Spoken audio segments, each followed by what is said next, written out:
Bonjour à tous et bienvenue dans Fragile. Fragile qui se fait lien en cette période inédite de confinement avec un nouveau format que je vais essayer de vous proposer ces prochaines semaines. L'idée, c'est d'aller à la rencontre des personnes qui vivent actuellement le confinement à Porquerolles, de prendre de leurs nouvelles et de savoir comment ils vivent cette période et les impacts que cette situation a sur leur vie et sur leur quotidien. Fragile lien, confiné à Porquerolles, c'est le nom de cette série un peu spéciale pour rester liés, même confinés. Mais qui dit confinement dit enregistrement à distance, donc désolé par avance pour la qualité de son. Pour cet épisode, j'ai appelé Ivrite, étudiante, grande voyageuse et éternelle sportive. Elle vit à 100 à l'heure, autant dire que le confinement l'invite à réinventer son quotidien.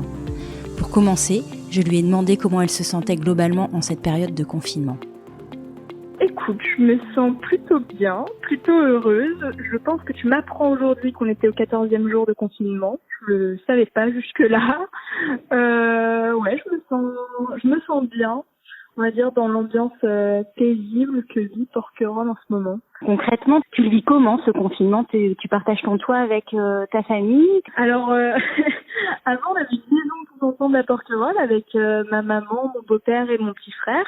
Et puis depuis un an, je vis toute seule dans mon appartement et pour le confinement, on a décidé de vivre tous les quatre dans mon petit appartement de 30 mètres carrés à Porquerolles. Donc c'est particulier, mais c'est top parce qu'en même temps on s'éclate, on passe des bons moments en famille, un peu tous les uns sur les autres, évidemment.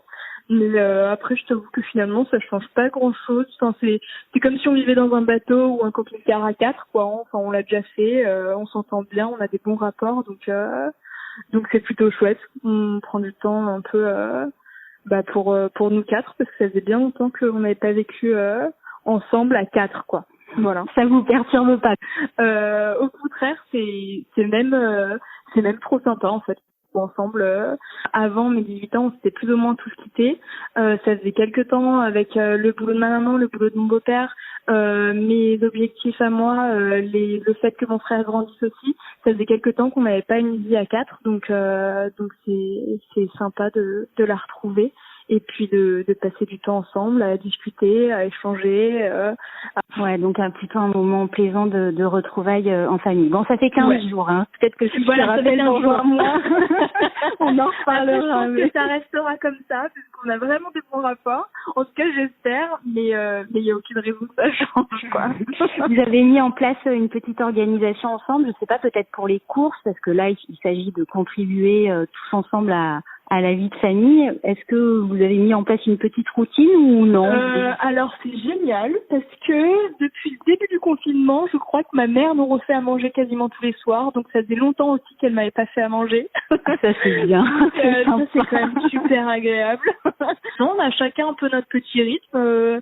On a décidé de garder, ça s'est fait tout à fait naturellement, mais de garder un peu notre routine et nos gestes, on va dire, habituels. Donc se lever tôt le matin, s'endormir le soir à des heures raisonnables, on se fait des films ensemble et puis surtout des balades sur les sentiers autorisés de Porquerolles. Ouais, parce que faut savoir qu'il y a les sentiers ont été balisés, il y a que 2 sentiers qui sont proposés aux Porquerolais. Voilà, c'est ça. Donc de ce coup-là, oui, on fait, on vit tous les quatre, mais à notre rythme. Et puis on essaye surtout de partager des moments ensemble. Après, voilà, c'est maman qui fait à manger. Mon frère peut faire la vaisselle de temps en temps. Bon, vous essayez d'avoir un certain partage des tâches quand même au sein de la maison. Alors sinon, toi, tu es étudiante. Comment ça se passe par rapport à tes études ? En fait, tu as appris le confinement. Tu te trouvais à quel endroit ? Alors, quand j'ai appris le confinement, j'étais à l'université de Dijon parce que je suis une formation en préparation mentale pour les sportifs. J'étais à l'université et là, on nous a dit que l'université allait fermer le jeudi. Donc, je crois que le confinement a été mis en place à partir du lundi, mais nous, ça a été le jeudi d'avant où ils nous ont dit les cours s'arrêtent. Et puis après, en fait, cette formation, elle se passe c'est 1 semaine par mois de cours. Après, le reste, c'est à distance. Donc, j'ai l'habitude, on va dire, de travailler à distance. Donc, finalement, ça n'a pas changé grand-chose pour moi. Sauf que, évidemment, je suis rentrée à Porquerolles et que, je trouve 1 milliard de choses à faire. vu que c'est le confinement, je trouve 1 milliard de choses à faire autre que de travailler. Ah, donc la motivation est difficile pour s'y mettre. La motivation pour bosser, non, j'y arrive vraiment pas. Je vais pas te cacher, je ne bosse pas. Parce que concrètement, ça se passe comment? Tu reçois des cours? C'est vraiment du travail personnel, c'est plutôt des recherches. On reçoit, on va dire, des vidéos explicatives. On se partage, on a un groupe WhatsApp de notre promo, donc on se partage plusieurs choses. Et puis après, c'est à toi de t'intéresser un peu à la préparation mentale et surtout à tes futurs coachings. Donc finalement, non, ça n'a pas changé grand-chose, mais j'ai du mal à bosser, quoi. Enfin, ouais, c'est ça, c'est juste la motivation qui manque, quoi. Il y a de quoi faire, mais voilà. Il y a plein de choses à faire concrètement, mais il faudrait s'y mettre. Et en fait, le fait d'être avec mes parents ici à la maison, de ce coup-là, j'ai envie de partager des choses avec eux. Je sais pas, le fait que qu'on soit en confinement, qu'on soit tous confinés, je sais pas, j'ai envie de faire des choses à la maison, de faire du tri dans mes fringues, de faire plein de choses, tout sauf travailler. Mais est-ce que t'as des examens à préparer ou pas la perspective de la fin de l'année là? Je devais avoir des examens, je devais en passer en avril. Et puis finalement, je sais pas trop comment ça va se passer parce que ça devait être à partir du 15 avril justement. Il me semble que j'avais une semaine de partiel à ce moment-là, donc je sais pas trop comment ça va se passer. On n'a pas encore d'informations, mais je pense qu'on en aura d'ici peu, quoi. Je vis un peu le moment présent. Moi, c'est ce que j'ai l'impression, en tout cas. Ça m'a été remonté plusieurs fois, cette idée, en effet, d'être vraiment dans l'instant présent et d'accueillir les journées un petit peu comme elles arrivent. Je pense que ça réapprend ça. Ça a au moins cette vertu. Oui, exactement. Enfin, moi qui suis tout le temps à 300 000 à l'heure, je pense que j'ai tendance à vivre un peu trop vite et à pas prendre le temps. Et là, finalement, ça m'a un peu obligée à me poser. Et c'est pas plus mal. Parlons de ton calendrier généralement très rempli. Tu pratiques également la voile de façon très assidue. Les activités nautiques sont interdites. Comment tu vis ça, toi, Ivrith? C'est pas facile. Je t'avoue que je passe devant mon bateau quasiment tous les jours en le regardant. J'ai envie de pleurer et je me dis vivement quand même le moment où je vais pouvoir retourner sur l'eau. Est-ce que tu compenses physiquement? Oui, je compense. Je fais du sport tous les jours, des balades, beaucoup. Mais oui, une séance de sport, je pense que c'est nécessaire. Autant pour mon bien-être physique que pour mon bien-être mental, quoi. Tu fais quoi concrètement? Tout simplement, je fais avec les moyens du bord. Je vais courir et je me fais des circuits training quasiment tous les jours. Habituellement, je détestais le yoga, les étirements, tout ça. Mais comme on voit pas mal de mouvements sur Internet de filles qui proposent 1 heure de yoga par-ci, par-là, du coup, je me suis un peu mise pour rigoler. Bon, ça me plaît toujours pas, mais mais j'ai quand même essayé. Qu'est-ce qui est le plus difficile pour toi pendant cette période? Bon, tu peux évoquer ton bateau, c'est lui qui te manque le plus. Ou est-ce qu'il y a d'autres choses? Non, il y a d'autres choses. Il y a évidemment d'autres choses. J'ai déjà le fait de savoir que mon papa est tout seul en Suisse. C'est assez difficile. Le plus dur, à mon avis, pour moi, c'est de pas être à 600 000%, quoi. À pas être dans le mouvement à longueur de journée.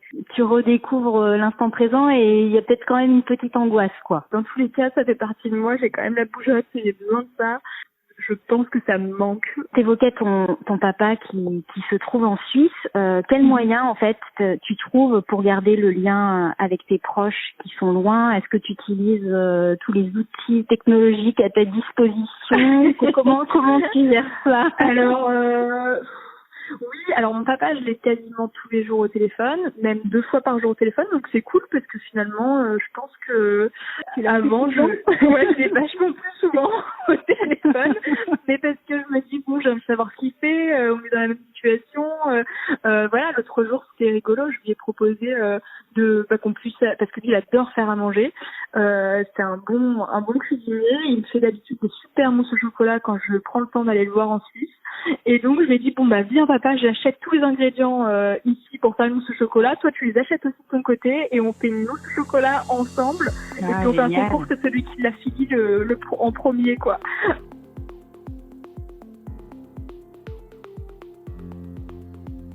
Qu'est-ce qui fait la particularité du confinement sur une île? Est-ce que tu te sens privilégiée ou pas? Forcément, le confinement sur l'île, c'est différent.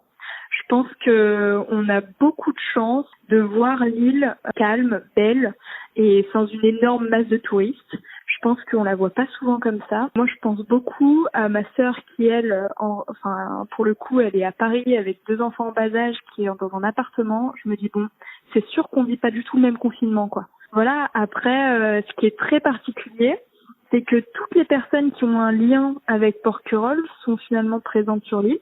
Et donc, j'ai l'impression qu'on retrouve un peu une vraie vie de village, quoi. Assez authentique. On se retrouve tous à un moment donné à aller à la supérette, à aller chercher quelque chose à manger, ou aller à la boulangerie. Donc, on retrouve en fait une espèce d'authenticité des rapports. Est-ce que toi, tu ressens une certaine solidarité en ce moment particulière sur l'île ou pas particulièrement? Une solidarité, oui, dans le sens où on vit un peu tous la même chose. Oui, il y a certaines personnes qui font les courses pour d'autres, voilà.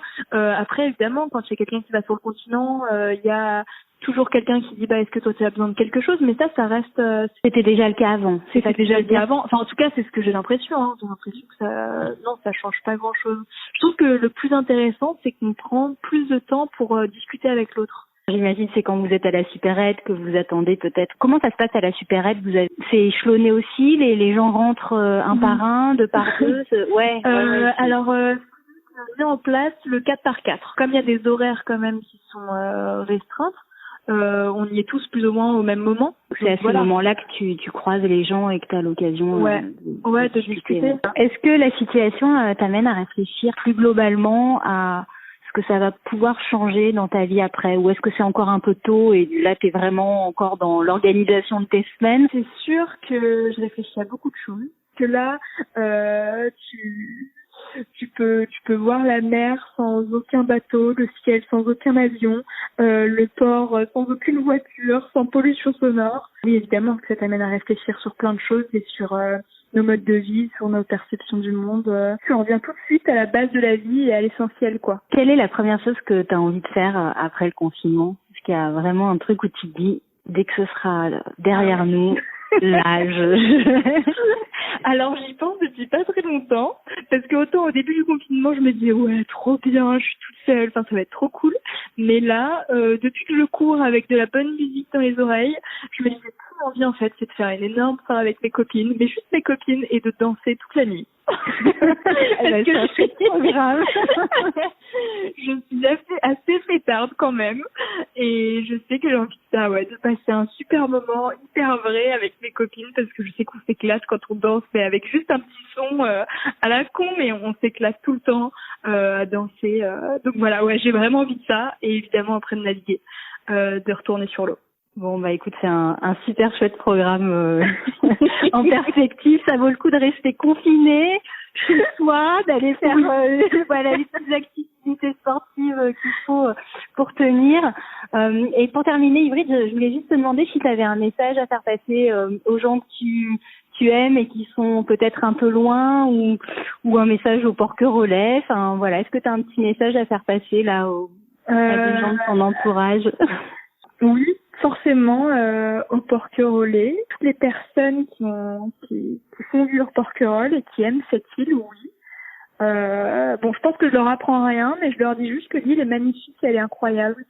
C'est dans ces moments-là qu'on peut vraiment s'en rendre compte et que finalement, faut la protéger. Parce que là, concrètement, aujourd'hui, on est bien tous contents qu'elle nous protège. Et parce qu'à vouloir toujours autre chose que toutes les merveilles qu'elle a à nous offrir, finalement, on finira par la détruire nous-mêmes, quoi. Donc, on doit la protéger. À méditer. Merci beaucoup, Ivry. Bon courage pour les prochaines semaines. Merci, Ingrid.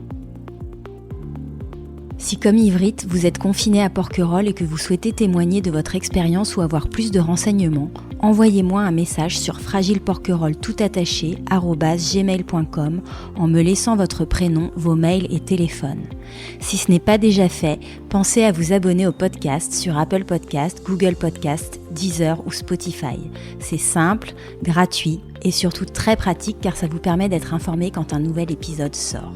Et si le podcast vous plaît, parlez-en autour de vous et n'hésitez pas à laisser un avis 5 étoiles sur Apple Podcast si vous êtes sur iPhone. C'est la meilleure manière de le soutenir et moi ça me fait toujours infiniment plaisir de vous lire. Merci à tous, prenez soin de vous, profitez de cette période pour faire tout ce que vous n'avez pas le temps de faire en temps normal, comme écouter les podcasts de Fragile par exemple. On se retrouve très vite, à bientôt!